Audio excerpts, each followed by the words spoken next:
Bon alors, anti-transpirant, résistant à la lumière, coloré, bah franchement, on est prêt pour avoir un super coupe-vent. Tout est bon. Bon, qu'est-ce qu'on fait maintenant qu'on a la maquette?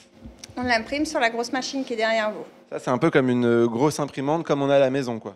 La même chose, en plus grand, Et avec des grosses cartouches. de 2 litres. Ah oui, bon bah donc pas vraiment comme à la maison du coup. Bon alors Sylvie, expliquez-nous un petit peu comment vous choisissez les matières pour vos vêtements de sport. Alors on les choisit en fonction du sport pratiqué.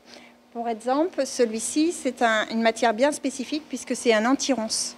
Anti-ronce, d'accord. Anti-ronce, voilà. Quand vous faites du trail, vous courez en pleine campagne, vous pouvez avoir des épines, vous pouvez avoir plein de...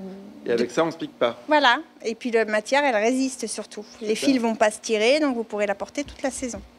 Celui-ci est plus pour le fitness, pour qu'elle soit très près du corps et elle est bi-stretch, vous voyez, dans tous les sens. Ah On oui, dit là, que on nous, peut, c'est comme un chewing-gum. Donc là, très près du corps, elle ne vous gêne pas. D'accord. Bon alors quelle matière vous avez choisi pour notre coupe-vent 9h50 le matin? On vous a mis une matière anti-vent, D'accord. coupe-vent, d'où son nom, et qui va vous permettre d'aller par grosse tempête dehors. Super. Bon alors, allez-y, allez-y.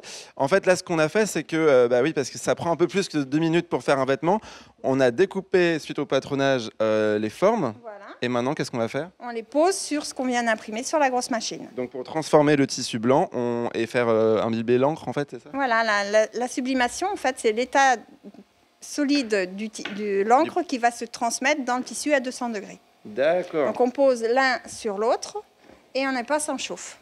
D'accord, cette grosse machine-là aussi, elle va chauffer. C'est vraiment tout un savoir-faire, en fait. Heureusement pour nous. Qu'est-ce qui fait d'ailleurs les critères d'un bon vêtement sportif? C'est le tissu.